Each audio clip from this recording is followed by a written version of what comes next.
So, you've got the Start with Hope workbook in your hands. You can feel that incredible potential, but maybe you're thinking, how do I actually take this off the page and bring it to life for a group? Well, if that's you, you are in the perfect place.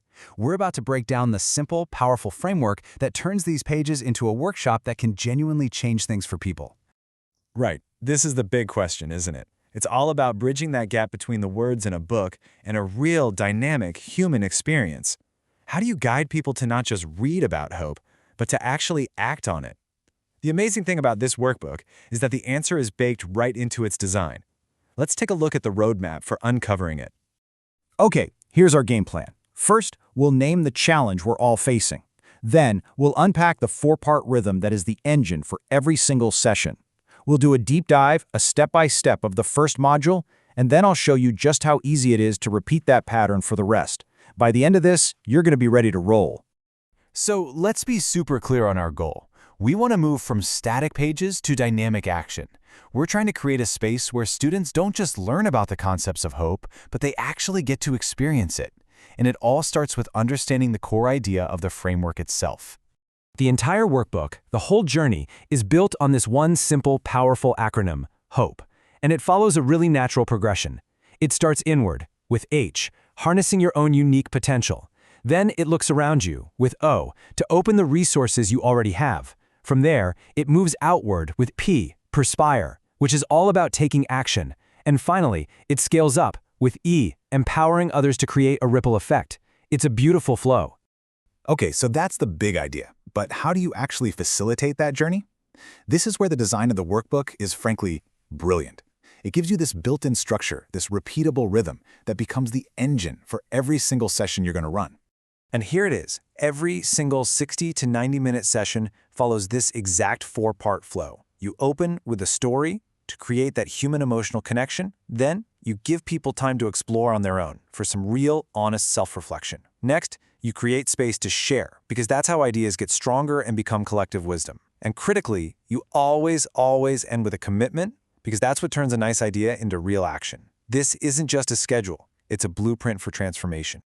All right, theory's great, but let's make this real. We're going to walk through that very first section, harness your potential, step by step, exactly how you do it with your group. Let's see this rhythm in action. So we kick things off with the open phase, and the goal here is super simple. Ground the session's big, abstract ideas in a real, compelling human story.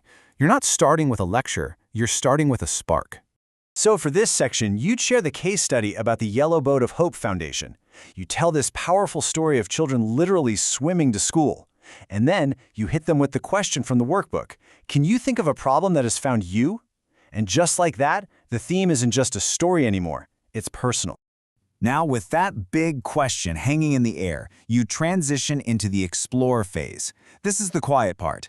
This is the individual work, where your students get to connect the dots between the inspiration from that story and their own lives, using the worksheets.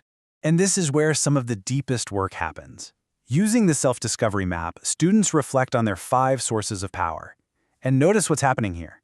They're not being asked for some perfect 5-year plan. No, they're just taking an honest inventory of their gifts, their passions, their purpose. This is about discovery, not invention. And check this out.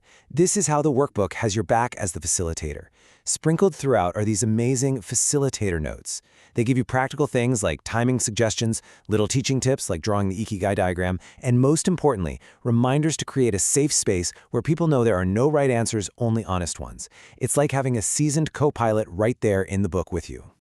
Okay, after that deep individual work, it is time for the share phase. And this is so important. Something magical happens when a student voices an idea to a partner or a small group. It becomes more real. It's where those quiet, personal thoughts get tested, they get refined, and they often grow into powerful, collective insights.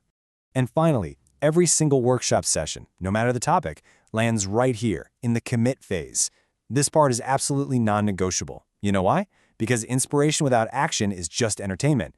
This final step builds that muscle of follow-through. It proves to your students that they have the power to create change, starting right now.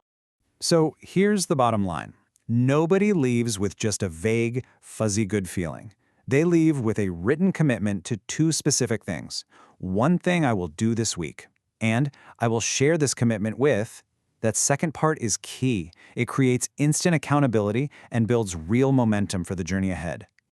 Now here's the best part. Once you understand this open, explore, share, commit rhythm, you've basically unlocked the entire workbook. You've got the key. So let's just quickly look at how this exact same pattern applies to O, P, and E. For Open Your Resources, the rhythm is identical, but the focus shifts.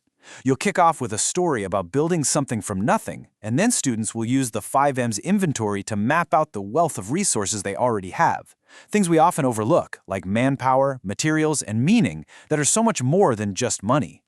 Then, when you get to Perspire and take action, the energy gets all about execution. Here, the key exercise is the action engine, which is basically a mini design sprint that helps turn a fuzzy idea into a concrete plan.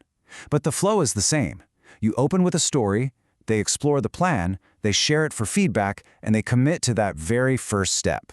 And finally, the whole journey comes full circle with Empower Others. The core exercise here is the ripple map, which guides students to think about how they'll teach and share what they know, creating a legacy. And that same rhythm ensures that this huge idea of leadership starts with one simple, manageable, actionable commitment. And there you have it, that 4-part rhythm. Open, explore, share, commit. That is your golden key. It's the simple, repeatable engine that you will use to turn this workbook into an incredibly powerful experience, session after session. Ultimately, this is the mindset that you're trying to cultivate. It's not about waiting for the perfect, risk-free plan to fall from the sky. It's about empowering your students to sit with an honest question, to find the problem that is uniquely theirs to solve. So, really, the only question left is the one that you'll soon be asking your students. You've got the framework. You understand the rhythm. What hope, what potential, what incredible action are you going to help unleash first? Your workshop starts now.